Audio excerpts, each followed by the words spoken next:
muraho neza. Abantu benshi bagiye bambaza muri comment bambira ngo ese niba byashoboka watubwiye uburyo Kagarara yahuye na Ashton cyangwa se uko bamenyanye.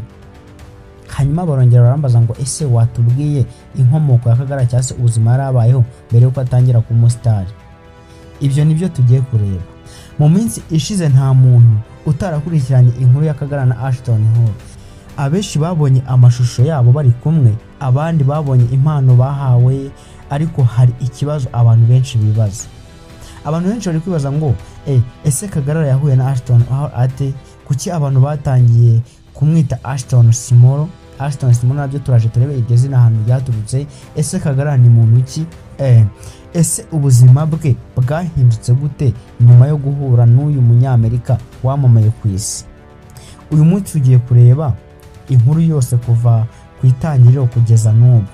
Icyo ngusaba ni ugutinda kuri video kugira ngo ataza kujyana akantu nakumwe kagucika, kubera ko ni ingenzi kuri we wambajije iki kibazo cyangwa se utaranakimbajije. Ni iby'ingenzi kuba kangeze kuri video. Gusa ariko nanone guys, mwebwe muri ahangare kandi mbibutse mudufashe mu supporting kuri YouTube channel yacu yacyazamuka, kandi subscribe kugira ngo tube beshi. Mu gutangira mu mbabarire reka duhere ku witwa Kagarara turebe uburyo butanu yabayeho. Kagarara ni umwe mu banyarwenya n'abakora content bamaze kumenyekana cyane mu Rwanda, ariko ubuzima yabayemo ntago bwari bworoshye habe na gato. Kuva kera yavukiye mu muryango usanzwe, akiri muto yagaragaje ubugufi bw'umubiri butandukanye n'ubwa benshi. Hari abantu benshi bamusekaga nyuma yo kugaragara, hari abamucaga intege, hari n'abibwiraga ko atazagera kure, ariko ibyo byose ntiyigeze abyemera nk'umugabo. Yakomeje kubaho nk'undi muntu wese, yagiye yinjira mu bikorwa byo gusetsa no gukora video.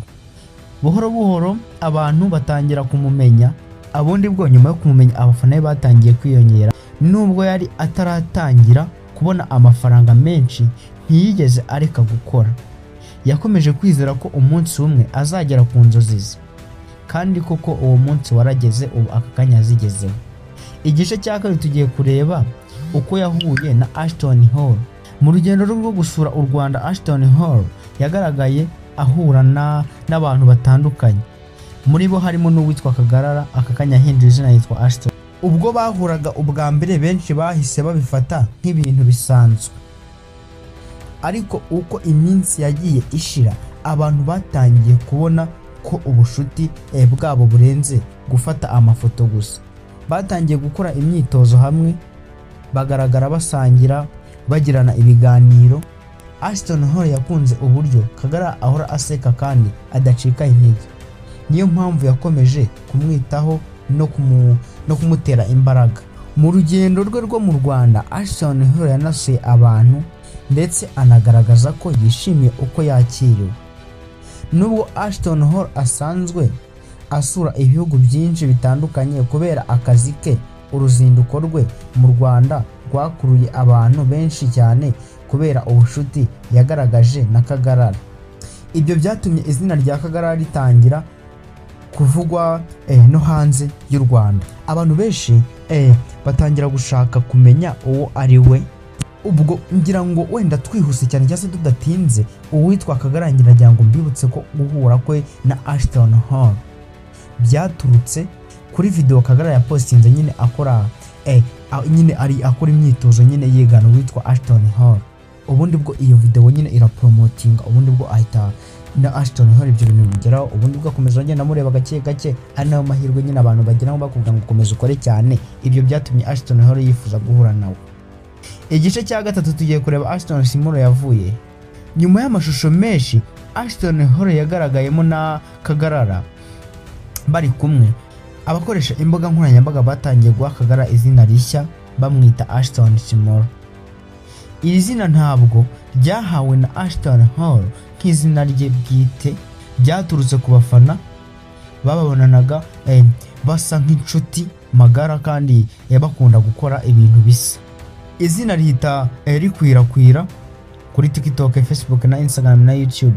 Kagarara nawe yagiye aryakira neza, agaragaza ko abyishimiye.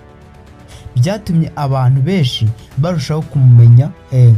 Uyu munsi akunzwe n'ibihumbi by'abafana, akomeje kubona amahirwe mashya, akomeje gutumirwa mu biganiro no mu bikorwa bitandukanye, nubwo urugendo rwe rukiri rurerure. Guhura na Ashton Hall rwabaye kimwe mu bintu byamuhinduriye ubuzima. Inkuru ya Kagarara itwigisha ko umuntu ashobora guhindura ubuzima bwe nubwo yatangira ubuzima bugoye. Ashton Hall nawe yerekanye ko gukoresha izina ryawe mu guteza imbere abandi bishobora kugira ingaruka nziza. Ese we ubona Kagarara azagera he mu myaka iri imbere? Ese uzongera kubona Ashton Hall agaruka mu Rwanda? Twandikira igitekerezo cyawe hasi muri comment. Niba ukunda ibiganiro nk'ibi, kanda subscribe, ukande like, unasangiza iyi video inshuti zawe. Murakoze cyane. Nanjye kuri The Great Nexus tuzongera guhura mu kindi kiganiro kizakurikira iyi video. Kuri Instagram Kagarara amaze kugira ibihumbi bigera muri 440 na bingahe. Uwitwa Ashton Hall afite miliyoni zigera mu 8 z'abamukurikira. Kagarara nawe atangiye kurebwa na million. Ibyo bivuze iki rero? Kagarara nakomeza gukora cyane ibyo. Niba wenda yakumva n'ibyo cyangwa akagira kuri iki kiganiro, reka mwifurize mubwira ngo komereza umusaza, ibihe bizagenda